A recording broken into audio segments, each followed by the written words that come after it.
Hello guys মই এটা নতুন ভিডিঅ'লৈ আপোনালোকক স্বাগতম জনাইছোঁ। আজি এটা ধুনীয়া ৰেচিপি বনাইছিলোঁ, ভাবিলোঁ আপোনালোকৰ লগতো ৰেচিপিটো শ্বেয়াৰ কৰোঁ। এয়া সৰু মাছ আনিছিলোঁ, সৰু মাছ ধুনীয়াকৈ পেটুখিনি বাছি লৈছোঁ। আমি মোৱা মাছ বুলি কওঁ, বহুতে বেলেগ বেলেগ বুলি কয়, হয়তো আপোনালোকৰ ফালে কি বুলি কয় এইটো মাছক জনাবচোন।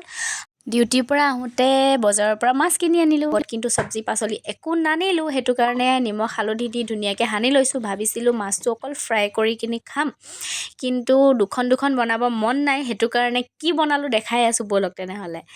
এয়া কেৰাহী এখনত ধুনীয়াকৈ তেল গৰম কৰি দিছোঁ। তেল কি বনাম ভাবি থাকোঁতে তেলটো বেছি পকি গ'ল। চ' এতিয়া মাছখিনি দি দিছোঁ তেলত।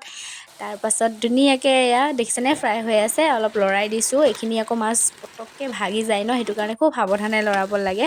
নন ষ্টিকত বনালে বাৰু ভাগি নাযায়, বেলেগ পেনত হ'লে ভাগিয়ে যায় আৰু মোৰতো প্ৰায় ভাগে। সেইটো কাৰণে আজি পটাপট এনেকৈ লৰাই লৈছোঁ। এই সিজি গৈছে ধুনীয়াকৈ, চাওকচোন। এতিয়া এখন প্লেটত ধুনীয়াকৈ কাঢ়ি লৈছোঁ আৰু ছেইম একেখন কেৰাহীতে অকণমান আৰু তেল দি লৈছোঁ। দি তাতে দুটামান জিৰা দিছোঁ, জলকীয়া দিছোঁ, পিঁয়াজ দিছোঁ, দি ভালদৰে লৰাই দিছোঁ।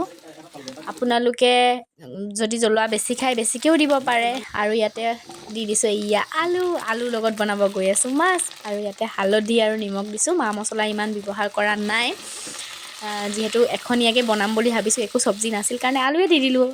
আলু দি ধুনীয়াকৈ লৰাই দিছোঁ আৰু এইখিনি আলুখিনি সিজিব দিছোঁ। যিহেতু আলুখিনি সৰু সৰুকৈ কাটিছোঁ, খুব সোনকালেই সিজি যাব।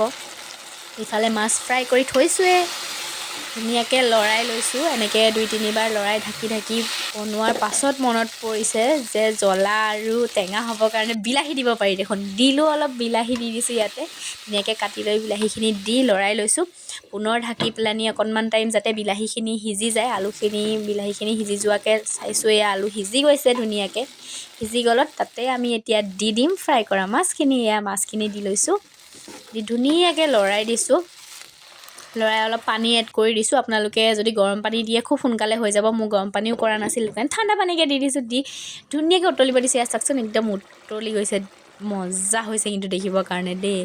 মই ভবা কথাটো নোহোৱা নহয়, হৈয়ে গ'ল। এখনেই বনাই খাম বুলি এখনীয়াই হৈ গ'ল। ধুনীয়াকৈ উতলাই এতিয়া অফ কৰি চাওকচোন, আমি ছাৰ্ভ কৰিবৰ কাৰণে লৈছোঁ।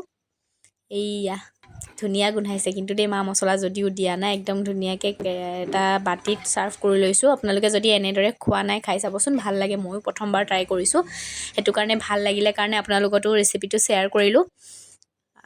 যদি খোৱা নাই খাই চাব, খাই কেনেকুৱা পালে জনাব দেই। আৰু যদি মোৰ চেনেলটোত আপোনালোক নতুন হয়, চেনেলটো ছাবস্ক্ৰাইব কৰি দিব, লাইক কৰিব, কমেণ্ট কৰিব আৰু শ্বেয়াৰ কৰি দিব। আজিলৈ আহিছে তেনেহ'লে, বাই বাই।